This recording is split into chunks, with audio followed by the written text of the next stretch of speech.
창세기 12장 5절부터 5절로 9절을 한 절씩 있습니다. 아브라함이 그의 아내 사레와 조카 롯과 하란에서 모은 모든 소유와 얻은 사람들을 이끌고 가나안 땅으로 가려고 떠나서 마침내 가나안 땅에 들어가더라. 아브라함이 그 땅을 지나 세겜 땅을 성소리나무에 이르니 그때 가나안 사람이 그 땅에 거주하였더라. 여호와께서 아브라함에게 나타나 이르시되 내가 이 땅을 내 자손에게 주리라 하시니라.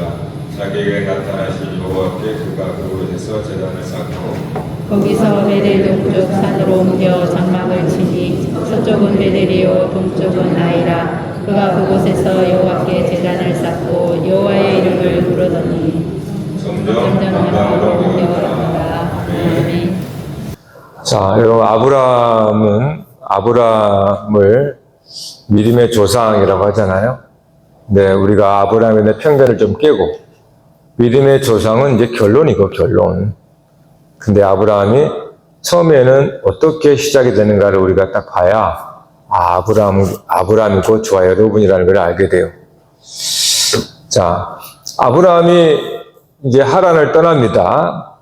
하란에서 떠났는데, 사레와 그 다음에 롯과 함께 이렇게 떠났다 이렇게 나와요. 이거는 아브라함의 영적 상태를 사실은 보여주는 겁니다. 물론 사레도 아직 그 불임한 상태고, 특별히 이 조카 롯도 사실은 친척이잖아요. 그러니까 뭐 데려가지 말아야 했어야 되는데 데려가는 걸 보니까 아직도 아브라함은 하나님을 향한 전적인 믿음이 아직 없는 겁니다. 의심스러운 거죠. 특별히 우리가 좀 기억해야 되는 게 롯이라고 하는 이름의 뜻이 베일, 덮다, 베일에 쌓인 이런 뜻이에요. 그러니까 지금 아브라함의 영적 상태가 마치 이 눈이 덮여 있는 것처럼 뭔가 지금 아직 하나님의 부르심을 듣긴 들었는데 즉각적으로 액션을 취하지 못했거든요. 물론 그럴 수 있습니다. 전혀 그러니까 우리가 아브라함을 볼 때 아브라함은 뭐 타고난 믿음의 조상 그게 아니고 오늘 저와 여러분과 똑같은 거예요. 그러니까 어떻게 하나님의 아브라함을 통해서 믿음의 조상으로 이끌어가는가를 오늘 저와 여러분의 가는 길이라고 보면 됩니다. 그러니까 편견 가지고 보지 말라는 거예요. 그러니까 여러분 밑도 끝도 없이 물론 그 당시는 이제 다신교 그러한 뭐라 그럴까요? 신과 아주 가까웠잖아요. 아주 고대 시대에는. 그러니까 분명히 이 하나님이라고 되는 게 신이에요. 갓이단 말이에요. 부르심을 듣긴 들었지만 잘 모르는 거예요. 그래서 동생이 하란이 죽잖아요. 하란이 죽어도 이게 무슨 재앙인가 운이 없었나 그럴 수도 있고. 근데 또 아브라함의 아내 사레도 불임이야. 그러니까 이제 어쩔 수 없이 데라가 아버지와 떠난단 말입니다. 그래서 아버지 데라가 하란에 가서 결국 거기서도 지체해버려요. 거기서 지체하니까 하나님께서 아버지 데라를 또 데려가 버리죠. 그리고 하나님께서 다시 이제 아브라함에게 두 번째 부르시는 겁니다. 이제 그때 아브라함이 사레와 또 롯을 데리고 가는 장면인 거예요. 그러니까 롯이라고 하는 누가 이름을 그렇게 짓겠습니까? 사실은 자기 자식을 덮다 베일에 쌓인 그렇게 짓겠어요.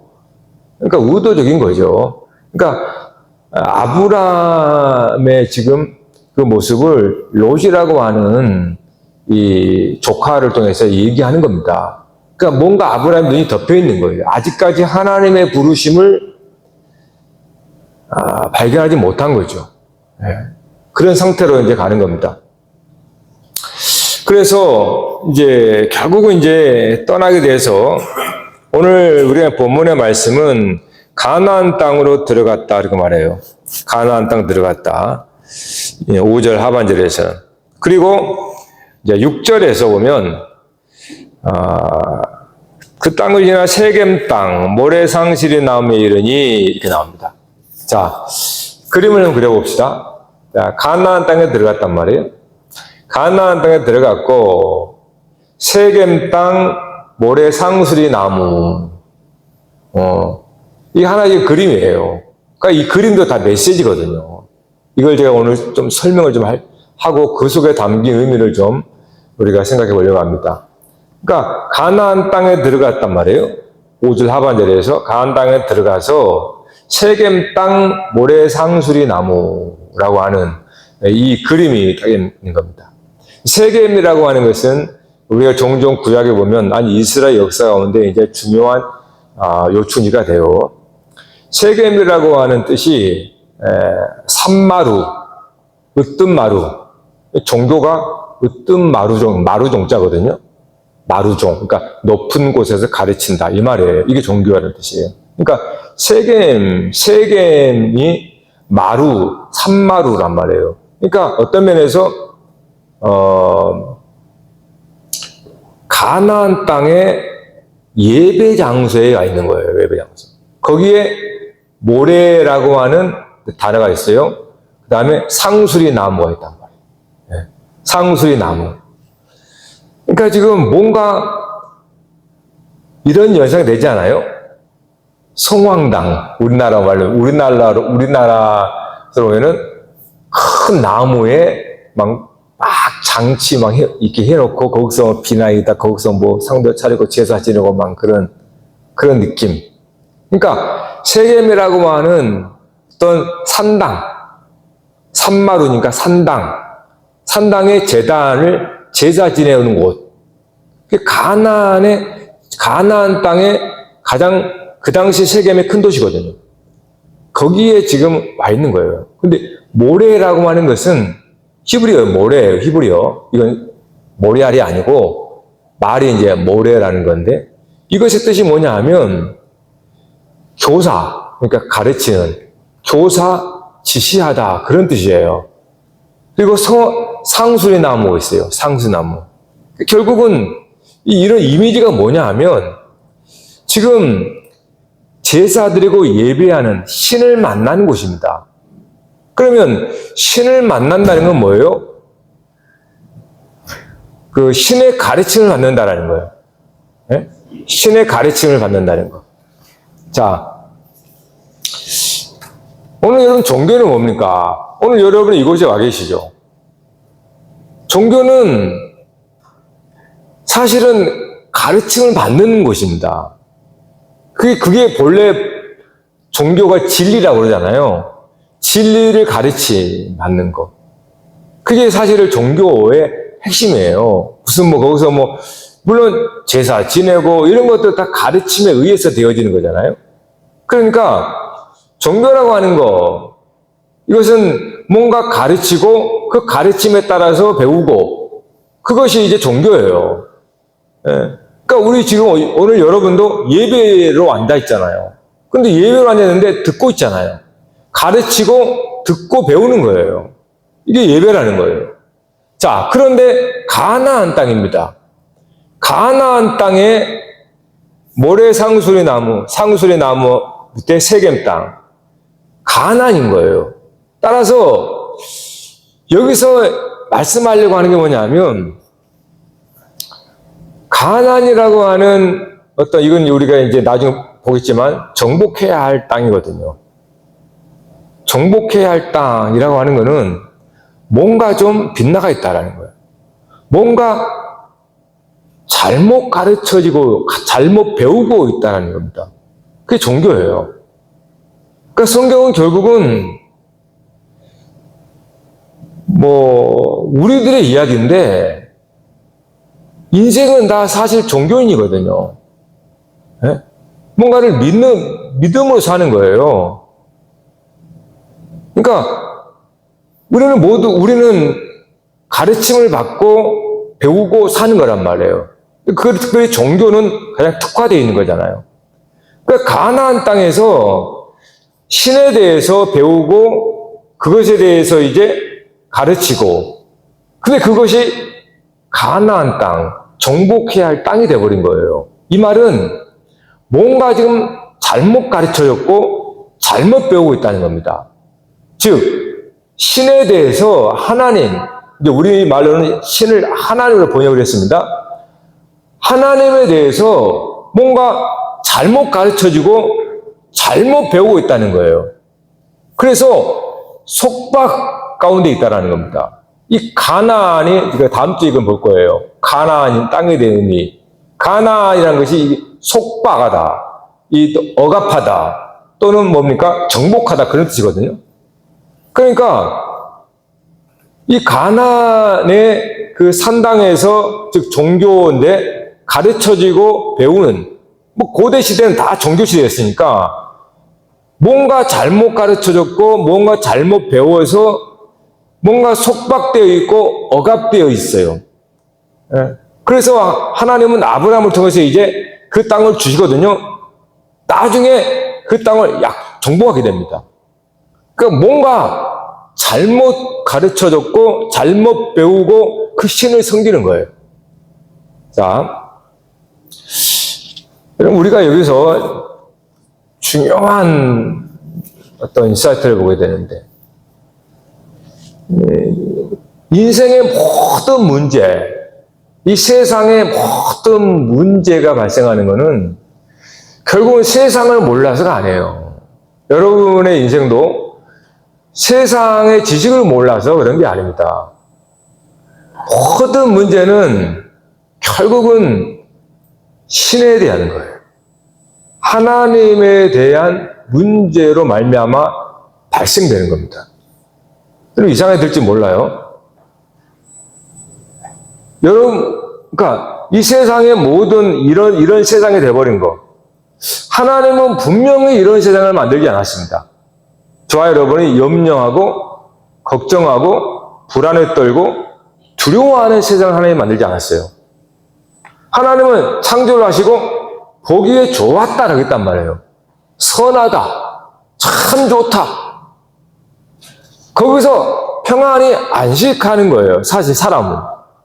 근데 뭔가 곡해가 된 겁니다. 왜곡이 되어버린 거예요. 그래서 오늘 우리도 수고하고 땀을 흘려야 되고, 그런다고 해서 편안하냐? 그러지 않아. 돌아서 하면 염려예요. 걱정이에요. 두려움이에요. 불안이에요. 뭔가 좀 잘못되어 있다는 거죠. 그러니까 이것의 시작이 뭐냐 이 말이에요. 우리는 이것이 뭐 하나님과 관계 없다고 생각하지만 그렇지 않아요. 사실 우리의 모든 시작과 마지막의 모든 포커스, 모든 문제와 해답은 하나님께 있는 거예요. 인생의 문제도 하나님을 잘못 알고 있는 거예요. 하나님을 오해하는 데서 인생이 망가지는 거예요. 그걸 우리 성경을 통해서 가르쳐 줍니다. 여러분, 예수님이 와서 뭐 한 겁니까? 예수님이 와서 한 거 다른 거 없어요. 하나님이 누군지를 가르쳐 주는 거예요. 네? 그래서 진리라 그러는 거예요. 나로 말미암은 조건은 아버지가 올 수 없다. 이 말은 아버지를 알 수가 없단 말이에요.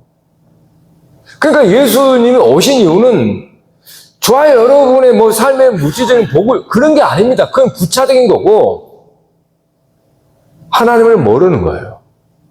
모르는 인생에. 여기서 말하는 모른다는 것은 좀 오해할 것 같은데, 다르게 알고 있다는 거예요. 신을. 그러니까 대부분의 사람들은 신을 인지합니다. 사람이기 때문에 그래요. 이거는 뭐 이미 전통적으로 사람의 내재되어 있는 신의식이 있기 때문에 그래요. 그러니까 이 신의식이 왜곡이 되어 있는 겁니다. 그러니까 어떤 사람이든 어떤 시대든 종교는 항상 있어요. 없어지지 않습니다. 지금도 마찬가지예요. 그러니까 믿든 안 믿든 뭐 어떤 종교를 가든 상관없어요. 교회를 안 다녀도 그 사람은 신의 존재를 인정할 수밖에 없는 겁니다. 그의 삶 자체가. 그래서 부정을 하지만은 그렇지 않아요. 사람은 결국 마지막에는 고백하지 않을 수가 없어요. 신의 존재를. 근데 문제는 뭐냐? 그 신을 오해하는 겁니다. 신을 오해해서 가장 극단적인 집단이 종교예요. 그래서 종교는, 역사는 종교로 말미암아 전쟁의 파국으로 간 겁니다. 지금도 동일해요, 여러분. 지금도 여러분 보이지 않는 종교 전쟁입니다. 종교가 없었으면, 종교가 없다는 말이 좀 이상하지만 하나님을 오해하기 때문에 이런 파국이 나타나는 거예요. 종교가. 하나님은 세상을 지으시고 이렇게 하나님은 만들지 않았습니다. 누가 한 겁니까? 사람이 한 건데 신을 섬긴다고 하면서 신에 대한 오해를 하는 거예요. 그러니까 하나님이 누구인지를 곡해하고 왜곡하는 거예요. 그러다 보니까 종교 간의 전쟁이 벌어지는 겁니다. 종교는 진리의 가르침은 가장 으뜸마루에서 가르치는 겁니다. 참 진리에 대해서. 근데 잘못 가르쳐지고 있는 거예요. 잘못 가르쳐지니까 종교 전쟁이 지금까지 일어납니다. 앞으로도 그럴 수 있어요. 진짜로 종교가 없었다면 전쟁은 없었고 아마 어떤 면에서 가장 복된 세상이 되지 않았을까요? 그러니까 왜 가나안 땅을 하나님께서 정복하는지를, 그 이면에 깊이 있는 이 수면 밑에 있는 빙산의 일각이죠. 이 가나안은 하나의 빙산의 일각이고 그 수면 밑에 하나님의 깊은 그러한 그걸 우리는 정말 성령의 조명을 통해서 발견해야 됩니다. 가나안이 뭔지를. 예를 들어서 세겜이라고 하는 곳이 이제 하나의 왜곡되게 이용되는 예가 있습니다. 많이 있지만 한 가지 보십시다. 창세기 33장에 보면 세겜, 하몰의 아들 세겜성이 나옵니다. 그러니까 하몰이라고 하는 사람의 아들이 세겜이에요. 근데 그 이름을 따서 세겜성 이렇게 그래요. 근데 어떤 일이 벌어졌냐? 야곱이 그 주변에 장막을 쳤습니다. 그런데 하몰의 아들 세겜이 야곱의 딸 디나에 푹 빠져버려요. 그러다가 주체하지 못하고 폭행을 합니다. 그러니까 이제 이 야곱에 가가지고 딸을 주세요 그래요. 나에게 시집 보내달라고. 그냥 그 큰 성이고 야곱은 이제 하나의 부족이니까. 그때 이제 시므온과 레위가 이제 작정을 짜죠. 우리 부족은, 우리 시족은 모두 할례를 받아야 하는 전통이 있다. 할례 받지 않는 자에게 주지 않는다. 이렇게 말해요. 그러니까 너희가 우리 누이를 이렇게 맞이하려면 그 성의 모든 남자들은 할례를 받아야 된다. 이렇게 이제 조건을 냅니다. 그래서 그 세겜성에 모든 남자들을 다 할례를 시킵니다. 할례는 고통이잖아요. 그래서 그 고통 가운데 있는 그 성을 시몬과 레위 가서 학살해 버려요. 남자들 다 죽여버립니다. 여러분, 할례는 하나님의 언약의 표징입니다. 그런데 이걸 어떻게 이용해버려요? 학살의 수단을 이용해버립니다. 그러니까 하나님께서 언약을 통해서 언약의 표징인 할례가 무엇인지를 저들은 깨닫지 못하는 거예요. 그러니까 하나님을 오해하는 거예요. 하나님의 가르침을 잘못 왜곡시키는 겁니다. 그래서 오히려 그 할례, 언약의 표징 가지고 자기들의 분함과 자기들의 복수에 이용하는 거예요. 하나님을 도용하는, 하나님을 이용하는 거예요. 하나님 이름을 가지고. 그러니까 세겜이라고 하는 뭔가 가르치고 배우는 곳인데, 즉 특별히 하나님의 말씀과 하나님의 누구신지 제사를 지내는 것도 가르침이거든요. 그런 속에서 왜곡이 된 거죠. 그러니까 오히려 이 세겜이라고 하는 세겜성의 사람들을 다 죽이는 그러한 도구와 언약이 할례가 이용당하는 거예요. 신약에 보면 예수님께서 세겜성 근처로 가는 경우가 있습니다. 우리 성경에는 요한복음 4장에 수가성이라고 되어 있죠. 수가성이 세겜성 바로 옆입니다. 왜 예수님이 그를 갔겠어요? 그런데 그 수가성 여인과 예수님과 대화를 봐보세요. 그 수가성 여인이 보통 여인이 아니거든요. 네 남편을 내려오라 하니까 난 남편이 없나이다. 그럼 네가 이전에 5 남편이 있었지만 그러니 네 남편이 없다 이렇게 말하죠. 이거 무슨 말하냐면 수가성은 야곱의 우물에서 야곱의 우물에서 물을 퍼서 먹습니다. 당신이 야곱보다 큽니까? 이렇게 예수님께 도전하죠. 예수님께서 이 여인과의 대화는 사실 이 세겜이라고 하는 잘못 가르쳐진 예배를 말하는 거예요.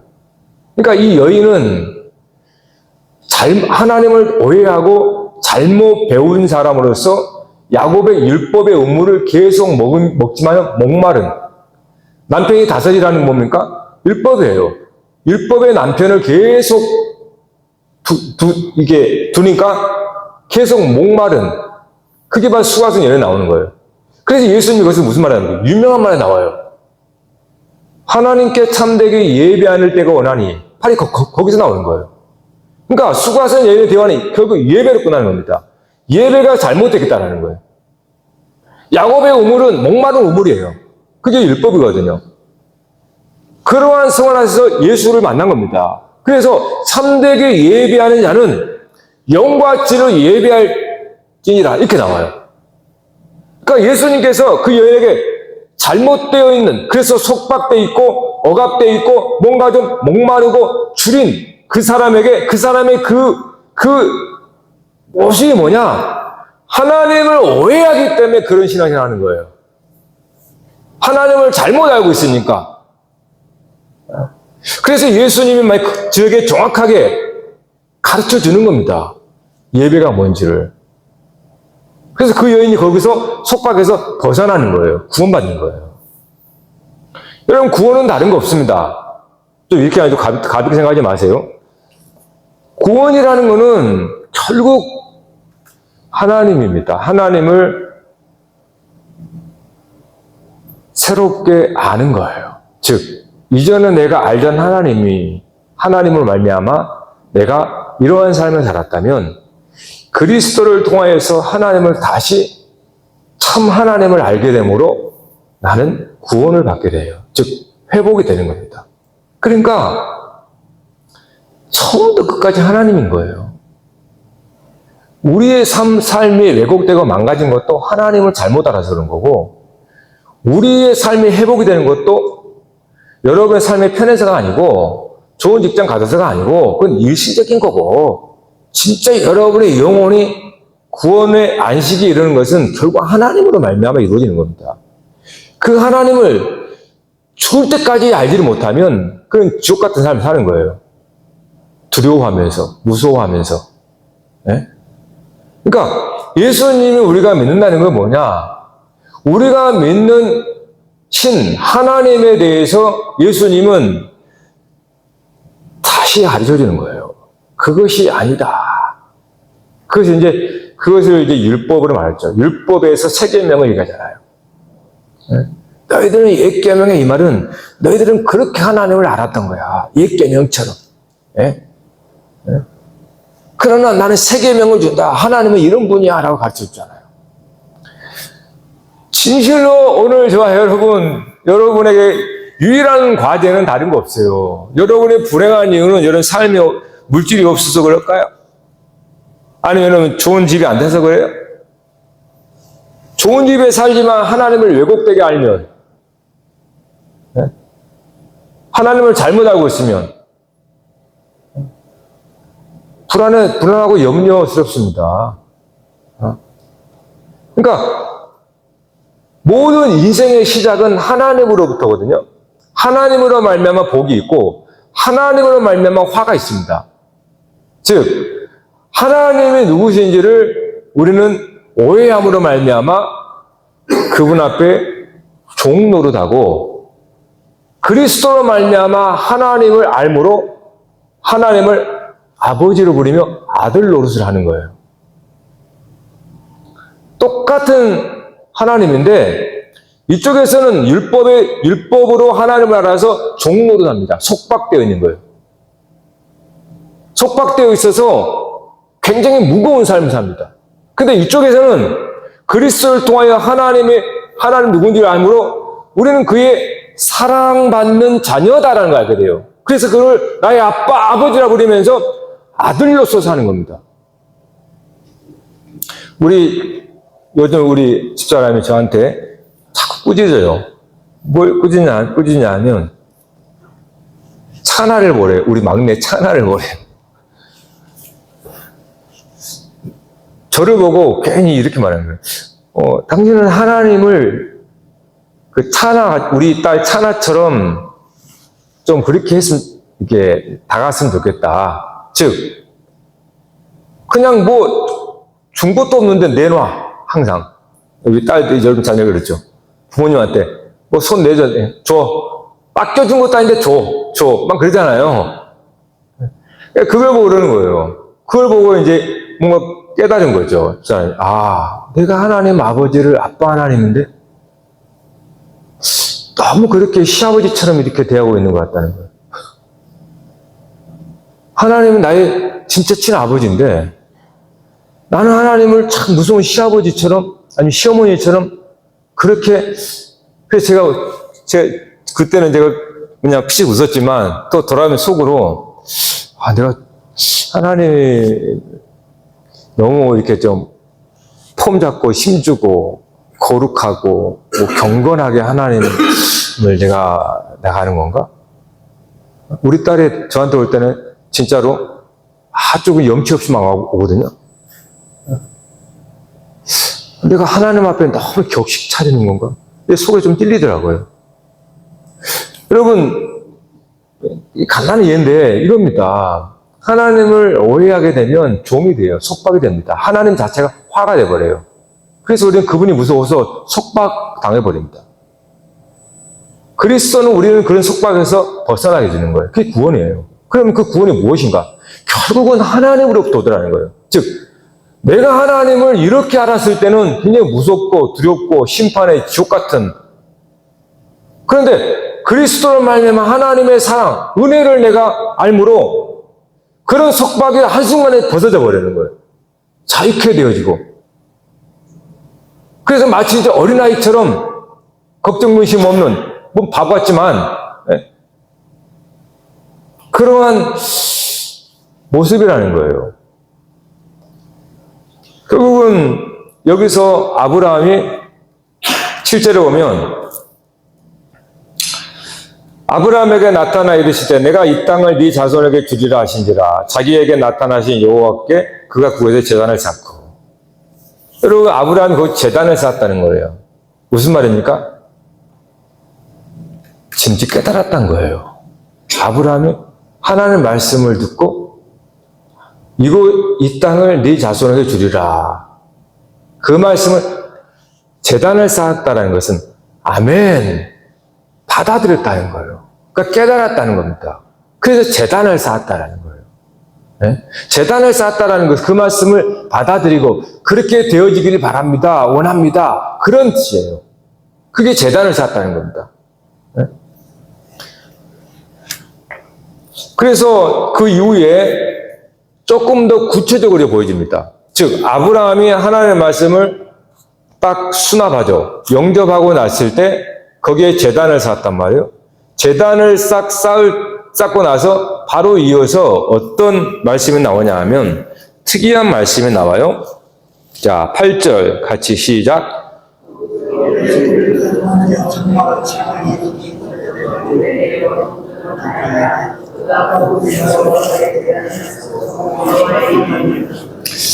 제단을 쌓았다 두 번이 나오죠. 또 앞에 제단을 쌓았단 말이에요. 하나님 말씀을 아멘 했다는 뜻입니다. 아멘, 하나님 말씀을 받으니까 어떤 일이 벌어지냐? 베델과 아이로 구별이 딱 되는 거예요. 그러니까 하나님 말씀을 받아들이니 그 말씀이 아브라함의 눈을 열어서 베델과 아이로 구별이 되고 아브라함은 베델에 장막을 쳤다 이렇게 나오는 거예요. 네. 여러분 베델은 베트엘 하나님의 집이란 뜻입니다. 베델.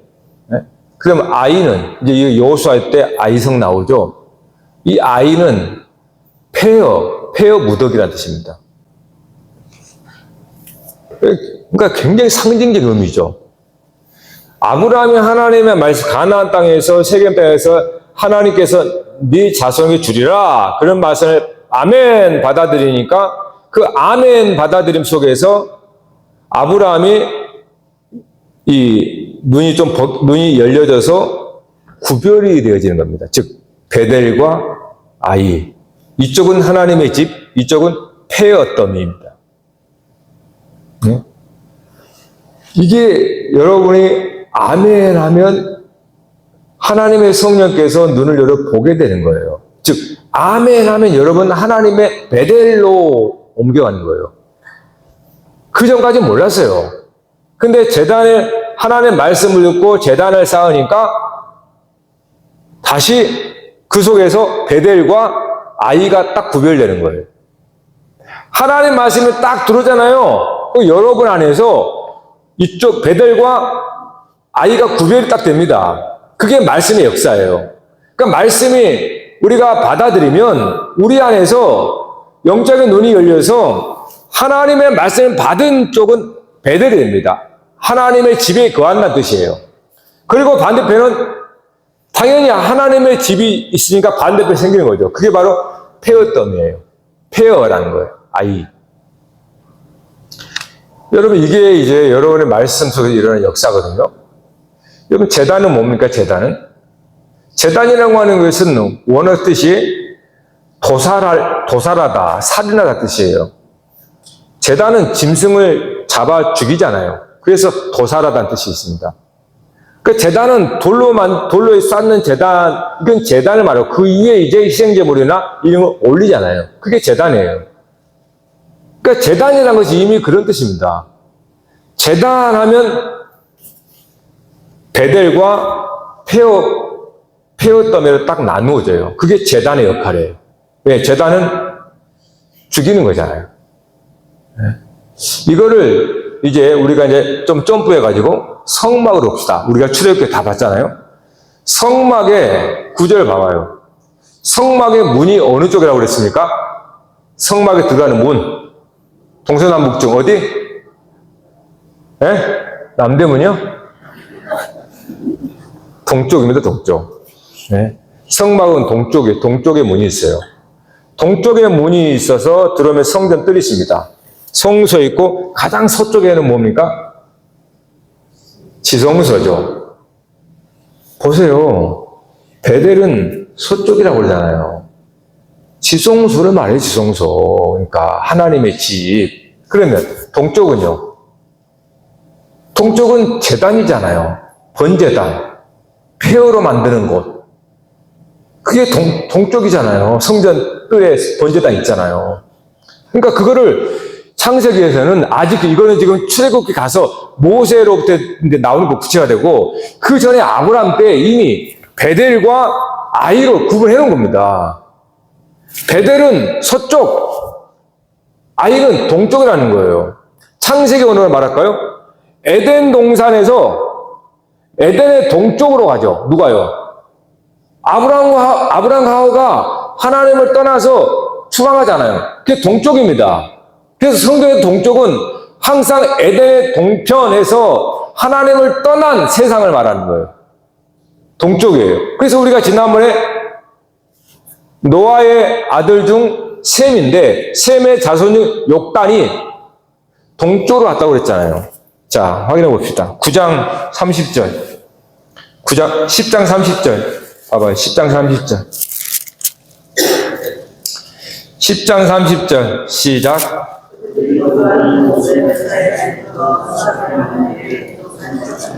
이게 셈의 족보인데 셈의 족보 중에 욕단의 자손이 동쪽으로 가잖아요. 왜? 하나님을 떠난 겁니다. 오히려. 네? 그러니까 서쪽은 베델 하나님의 집 지성소, 동쪽은 폐허 제단에서 불태워져서 제가 돼버리는 폐허라는 거예요. 예? 그래서 그 가나안 땅에 들어가서 세겜 땅에서 제단을 쌓을 때 그렇게 제단을 딱 쌓으면 구별이 되는 겁니다. 번제단을 통해서 폐허가 되면서 지성소로 들어와요. 우리가 성막할 때 배웠죠. 예? 번제단에서 폐허가 되지 않으면 지성소로 못 들어옵니다. 반드시 번제단에서 불로 태워서 제가 돼버려야 그 영혼이 지성소로 와요. 여러분, 하나님께 종종 시편에 여러분의 죄를 동이 서에서 먼 것처럼 우리의 죄과를 멀리 보내버렸다고 그러죠. 그게 이 말을 말하는 거예요. 동에서 단순히 지리적인 그거를 넘어서 이 번제단에서 뭡니까? 죄를 다 소멸시켜버리죠. 그래서 지성소에 향로의 향기로 하나님 앞에 거하게 된다는 겁니다. 그러니까 우리의 죄가 그렇게 번제단에서 불태워져서 이제는 서쪽에 하나님의 지성소와 그 속에서 향연으로 함께 있다는 거예요. 결국 여러분, 이것이 신약에서 십자가로 성취가 되잖아요. 십자가는 베델과 아이가 동시에 있는 겁니다. 네? 십자가는 죽음과 부활이 있는 거예요. 그러니까 구약의 성막을 그대로, 구약의 성막의 모형이라면 그 모형의 실체가 십자가거죠. 오늘 아브라함이 베델과 아이가 하나의 이제 예정된 거죠. 이거라면 결국 그리스도께서 십자가를 통해서 그걸 이루신 겁니다.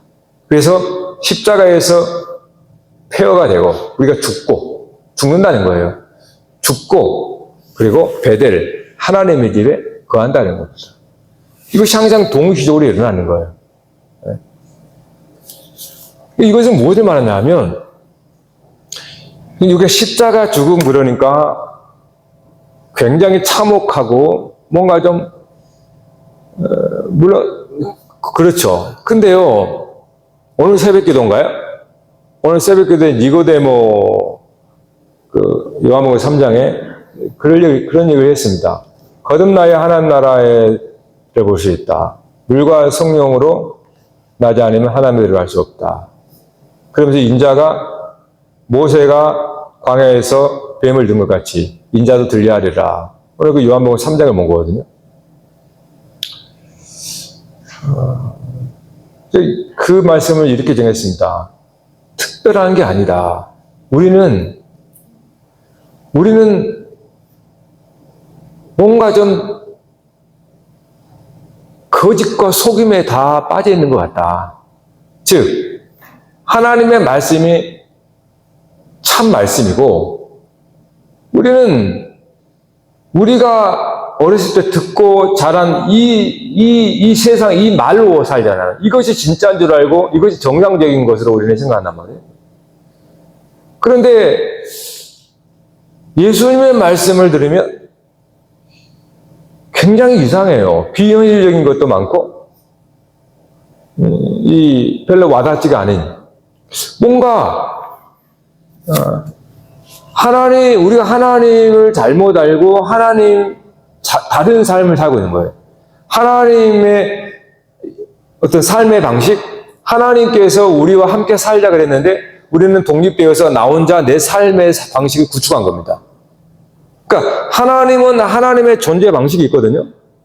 이런 존재 방식에 우리도 참여해서 하나님과 함께 자정과 공존을 이루어야 되는데, 그러니까 하나님의 존재하는 방식이 있단 말이에요. 삶의 방식. 근데 우리는 그 하나님을 떠나서 우리만의 삶의 방식을 만들어 놓은 거예요. 그러니까 전혀 다른 거예요. 안 맞는 겁니다. 네? 그러니까 니고데모가 이해를 못하는 거죠. 거듭나야 한다라는 이 말이 뭔지. 네? 엄마 뱃속으로 들어갔다 나와야 됩니까? 다 늙어서. 그럴 수 없다는 거예요. 그러니까 영적 소경으로 꽉 막혔다는 겁니다. 제가 수요일 날 이제 부활에 대해서 아주 너무너무 중요한 부분이라 3번에 걸쳐서 한 번 더 하려고 그래요. 왜 예수님을 너무나 소홀히 보는 것 같아요. 정말 깊이 보셔야 되거든요. 예수님께서 하신 말씀 한 구절 한 구절. 그러면 진짜 우리의 삶의 뭔가를 예수님 통해서 엿볼 수가 있게 됩니다. 그러니까 우리는 교회 와서 여러분의 생각을 확증받는 게 아닙니다. 하나님의 말씀의 뜻을 우리는 수납하는 거예요. 그냥 아멘 함으로. 왜냐면 우리가 세상에 듣고 보면 모든 건 세상의 맥이, 세상에 통하는 말이지 하나님 나라에 통하는 말은 아니거든요. 그러니까 하나님의 나라에서 통하는 말씀을 듣는 거예요. 그런데 세상에는 세상에 통용되는 말이 있거든요. 이것이 전혀 다릅니다, 사실은. 그러니까 우리가 교회에 올 때는 두 손 들고 오는 거예요. 그러면 어떻게 우리가 하나님의 뜻대로 되어지는 게 가장 할 수 있는 전부냐? 사실은 가르쳐 줄까 말까요? 아마 제가 얘기해도 여러분 싱거울지 몰라요. 우리가 할 게 없어요. 할 수 있는 거 하나 있습니다. 다 내려놓는 거예요. 내 지식도 내 지식, 경험, 뜻 다 내려놓는 거예요. 그거밖에 없더라는 거예요, 결론이. 네? 우리가 세상에 보고 배운 모든 것들 다 내려놓는 거예요. 그것이 내가 할 수 있는 전부라는 거예요. 최고. 뭔가 내가 하나를 안다고 해서 하는 게 아니고, 그냥, 왜냐하면 내가 아는 이 모든 건 세상에서 보고 듣고 배운 거 외에 없거든요. 그러니까 세상 방식이고, 세상의 삶의 방식이고, 세상의 가치관, 이것도 다예요. 그러니까 결국은 내려놓는 것밖에 없어요. 내 생각을 비우고, 내 뜻을 내려놓고, 내 모든 걸 다 비워버리는 겁니다. 그러면 하나님의 뜻이 가깝다라는 거예요.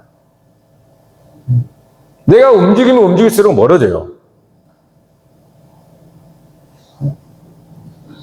여러분 시끄럽게 들리죠? 우리 뭔가 할 수 있는 액션적이 필요한데 다 내려놓으라니. 근데 그게 우리가 할 수 있는 전부예요. 왜냐하면 세상은 우리 힘으로 돌리는 게 아니에요. 하나님의 주권에 의해서 돌아가요. 네? 저와 여러분의 인생도 너무 꽁꽁되면요. 왜 꽁꽁됩니까? 내가 원하는 방식으로, 내가 원하는 그림을 그리고, 내가 원하는 뜻을 세고, 내가 원하는 것을 하려고 하니까 힘들어 죽겠는 거예요. 네? 그렇잖아요. 왜 사람들이 다 힘들다, 고생하다 그래? 세상 방식대로 살려고 하니까 염려되고 고단하고 힘들고 고통스러운 겁니다. 네? 하나님이 그렇게 하나님의 자녀들을 그렇게 두신 게 아니거든요. 안식하라는 거예요. 평안하라고. 근데 우리는 그 하나님을 오해하고 하나님을 믿을 수가 없습니다. 그래서 우리는 세상에 보는 방식대로 살아가는 거예요. 그래서 바벨탑을 쌓는 겁니다. 즉 예수의 이름으로. 여러분 진짜입니다. 진짜 여러분 하나님의 말씀을 아멘 한다는 것은, 그 말씀을 내가 아멘 한다는 것은 내게 있는 모든 생각이나 뜻이나 이 마음도 내려놓는 거예요. 그게 아멘이에요. 그거 있으면 아멘이 될 수가 없죠. 받아들일 수가 없죠. 안 받아들이니까 베델과 야이가 보이지 않는 겁니다. 네? 그래서 고린도후서 뭐라고 그래요? 하나님의 약속은 얼마든지 그리스도 안에서 예가 되니 그런즉 그로 말미암아 우리가 아멘하여 하나님께 영광을 돌리게 하니라. 요한계시록의 7교회 마지막 라오디아 교회에 예수님이 교회의 주인 되신 예수님이 뭐라고 합니까? 나는 아멘이요 이렇게 말하는 거예요. 그거를 바울이 고린도후서에서 그리스도 예수 안에서 하나님의 모든 약속이 예가 된다 이렇게 말했단 말이에요. 이게 무슨 말입니까? 오늘 저와 여러분의 인생 속에 벌어진 크고 작은 모든 일 하나도 빠짐없이 그리스도 예수 안에서 여러분이 그 모든 상황들, 사건들, 사고들을 보게 되면 아멘 하게 돼요. 왜요? 그 모든 게 하나님 안에서 이루어진 거기 때문에.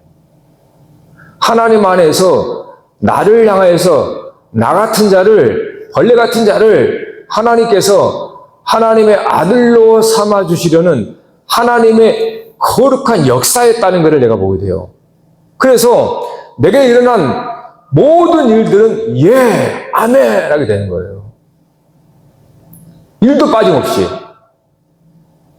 앞으로도 똑같습니다. 우리가 그리스도 밖에서는 아멘이 안 나옵니다. 그리스도 밖에서는 내가 하나님의 자녀됨이 목적이 아니에요. 그리스도 밖에서는 세상의 목적이에요. 세상의 아들 되는 거. 세상에서 세상의 임금이 좋아하는 그런 사람 되는 거. 세상 사람들이 좋아하는 그러한 것이 목적이에요. 그리스도 밖에서는. 근데 그리스도 안에 들어오면 하나님의 자녀가 목적인 거예요. 하나님의 자녀됨이 목적이니까 하나님이 그 자녀를 위해서 양육하는 것입니다. 그래서 내게 일어난 모든 일들이 그리스도 예수 안에 들어오면 하나님의 손길이 미치지 않은 곳이 없다는 것을 깨닫게 돼요. 그래서 하나님께 영광이 되는 겁니다. 아멘함으로. 그런데 여러분이 돌아서서 그리스도 밖에서 딱 있으면 아멘이 안 나옵니다. 지금 이런 상황은 세상에서 조롱받는 거거든. 이렇게 내가 모든 걸 잃어버렸어? 이렇게 내가 좀 갓난하게 살아? 세상에서는 뭡니까? 어쩌면 수치고 어쩌면 멸시받는 그런 게 되는 거예요. 그러니까 아멘이 안 되는 겁니다. 밖에서는. 네? 그러니까 우리가 그리스도 밖에서는 하나님의 아들됨이라고 하는 것이 목적이 되는데 그리스도 밖에 되는 세상의 아들됨이 되어버려요. 그러니까 그리스도 밖에서는 지금 내게 일어난 그 모든 일을 내가 판단하면서 이것은 좋은 일, 이것은 나쁜 일 하면서 그렇게 돼버리는 겁니다, 인생이. 여러분 하나님을 믿으십니까? 하나님 여러분 아버지가 믿습니까? 그게 전부예요. 여러분 아버지고 아들입니다. 자녀와 아버지예요. 이 두 단어에 다 있어요, 사실은. 그러니까 우리가 하나님을 섬기긴 섬기는데 종처럼 섬기는 거죠. 그걸 율법이라고 해요. 그래서 율법의 속박에서 그게 가나안입니다. 가나안, 속박. 하나님을 믿긴 믿지만은 억압되어 있어요. 속박되어 있는 거예요. 두려움으로. 네. 그래서 삶이 굉장히 힘들고 고통스러운 겁니다. 여러분 오늘 집에 가서 발 뻗고 편하게 주무실 수 있으세요? 그러셔야 돼요. 네? 오늘 걸어오면서 교회 오면서 옛날부터 제가 전 도시를 별로 안 좋아하거든요. 근데 계속 도시에 있어요. 그러면서 하나님이 얼른 데려가려나? 얼른 데려가서 좋을 것 같아요. 여러분 우리가 죽음에 대해서 울면 안 돼요. 여러분이 고생이에요. 살아있는 사람이. 여기 세상 살아있어서 인생 재짐지고 사는 게 고생이지. 이미 하나님 나라 간 사람이 뭔 고생이 있습니까? 축하해줘야지. 그리고 울어야죠. 누구를 위해서? 나를 위해서. 자기를 위해서. 이 험한 세상 또 살아야 되는데 언제 죽을라나. 네? 그러니까 우리가 하나님 안에서 거한다는 것이 무엇인지를 실제로 믿지 않으면요. 세상 사는 거 똑같이 하는 거예요. 똑같이. 그러면서 믿는데 입에서는. 그럼 하나님은 어떻게 믿습니까? 사람들이. 어떤 현자가 그랬습니다. 마누라가 죽으니까 고민하다가 북치고 장구치고 노래를 했어요. 그러니까 마을 사람들이 이제 조문 오잖아요. 아니 슬프지 않습니까? 물은 거예요. 이 사람이 왜 슬프지 않겠습니까? 하지만 이 사람이 이제 이 땅에서 그런 모든 수고와 고생이 끝나고 자기가 왔던 곳으로 돌아간 것인데, 그러면 축하해줘야 되고, 격려해줘야 되지. 내가 무슨 울고 그러면 기쁘지, 그 아내가 기뻐하겠냐는. 내가 왔던 곳으로 돌아갔는데, 본향으로 돌아가는데, 그럼 우리가 예수를 믿는다는 것을 그냥 무늬만 믿으면 안 돼요. 우리가 장례식 아직 그러지는 않아요. 왜요? 믿지 않는 사람이 많기 때문에. 오해해서 욕하니까. 그럼 적어도 믿는 사람은 속에서는 그래야 됩니다. 여러분들이 고생이죠. 이 세상에서 육신의 종욕, 육신의 장막에 매어가지고, 그리스도 안에서 살고 싶어도 살지 못하는 이 믿음 없는 것 때문에 얼마나 고생입니까? 오늘 또 회개해야 되고, 돌아서면 또 죄 짓고, 염려, 걱정, 불안해 하면서 또, 그게 얼마나 살기 힘들어요. 여러분, 우리는 그리스도 예수 안에서 진짜로 사람들이 부러워하는 삶을 살아야 됩니다. 세상 사람들이 부러워하는 삶. 그 다른 거 아니고 안식이고 평안입니다. 무슨 일을 벌여도 안식하고 평안한 거예요. 보니까 가진 것도 없어. 잘된 것도 없는데 평안해. 그럼 사람들이 열받아 버려요. 너 뭔 빽 있어 그렇게 가진 것도 없고 빽도 없는데 이렇게 좋냐. 하나님 때문에. 하나님은 내 아버지거든. 이미 나는 갈 곳이 정해져 있고 이 세상에서 하나님 나에게 허락하는 날을 살고 가장 중요한 것은 나는 그리스도를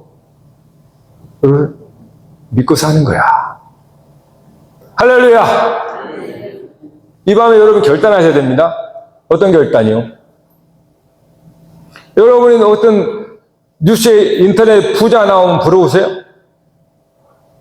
여러분 여기 있는 이 목사가 큰 교회 목사인데 부러울 것 같으세요? 그러면 뭡니까? 나는 만약 그렇다면 난 그리스도인이 아니지. 저는 그들보다 그들이 갖고 있는 것이 뭔지 몰라도 그들이 뭘 자랑하는지 몰라도 나는 가장 더 바라고 더 갖고 싶고 더 원하는 건 그리스도예요. 그리스도를 더 알기 원하고 그리스도가 하늘의 신령한 복이었죠. 그리스도의 그 깊이와 그 넓이를 저는 그것이 가장 내게 보물이고 보호하고 전부니까. 아무리 수가 많고 건물이 전혀 요동하지 않아요. 그는 다 폐허떠미가 됩니다. 오늘 여러분이 무엇을 추구하고 무엇을 바라고 무엇으로 여러분 채우려고 하는지를 생각해 보셔야 됩니다. 세상을 보고 부러워하면 안 돼요. 그거는 여러분 진짜 회개할 일입니다. 그런 거는. 예수 믿는 사람들은 그리스도를 알고 그리스도를 더 많이 더 깊이 더 아는 것이 경쟁력이에요. 이것이 저와 여러분의 목적이고 소망입니다. 그러면요 삶이 굉장히 평탄합니다. 평안해요. 하나님 주시는 내가 얼마나 놀라운지. 할렐루야! 여러분 오늘 밤에 아멘으로 받아들이시고 여러분이 무엇이 하나님의 집은 뭐예요? 하나님의 성전이잖아요. 말씀이 장막이 되면 성전이 되는 거예요. 이쪽은 폐허잖아요.